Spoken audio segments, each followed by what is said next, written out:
Cuidado que ninguém vos engane.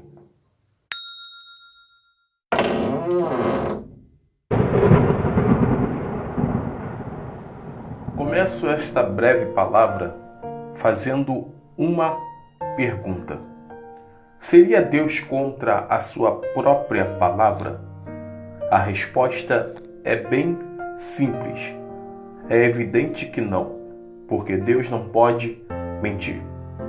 É o próprio Jesus que nos alerta acerca do espírito do engano. Em Mateus 24, versículo 4, ele diz assim: cuidado que ninguém vos engane.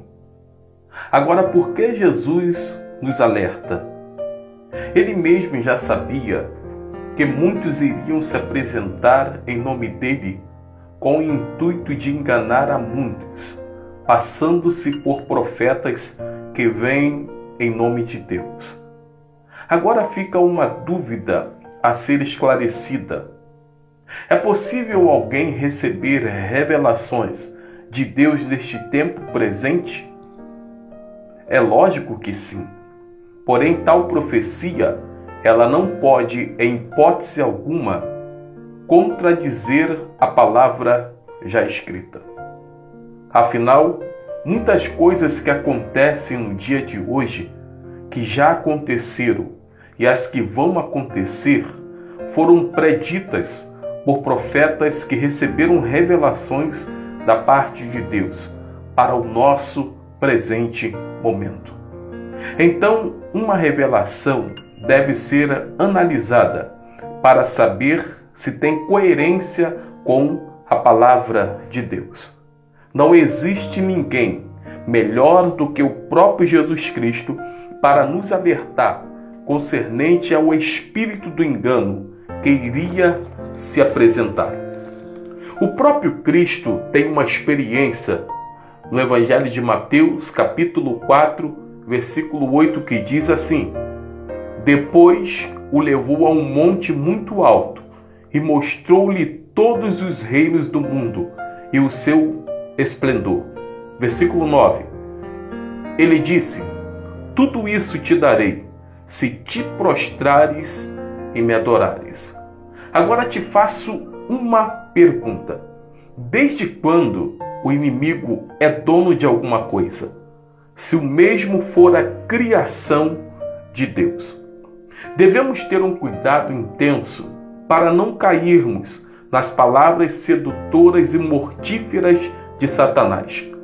No livro de Apocalipse, capítulo 12, versículo 9, diz assim: ele é a antiga serpente, conhecida com o nome de Diabo ou Satanás, aquele que engana o mundo inteiro, e foi assim lançado para a terra, mais os seus demônios.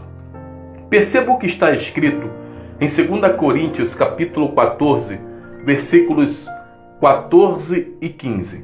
Vou estar lendo na NTLH, a nova tradução da linguagem de hoje. Diz assim: e isso não é de admirar, pois até Satanás pode se disfarçar e ficar parecendo um anjo de luz. Versículo 15. Portanto, não é nada demais que os seus seguidores se disfarcem apresentando-se como pessoas que fazem o bem. Mas, no fim, eles receberão exatamente o que as suas ações merecem. Sabe por que muitos ficam apavorados? Porque não examinam as Escrituras Sagradas. Livro de Oséias, capítulo 4, versículo 6 diz: o meu povo perece por falta de conhecimento. 2 Pedro, capítulo de número 1, versículo 21 diz: porque a profecia nunca foi produzida por vontade de homem algum, mas os homens santos de Deus falaram inspirados pelo Espírito Santo. Então, deixo-vos um conselho bíblico. 1 João, capítulo 4, versículo 1.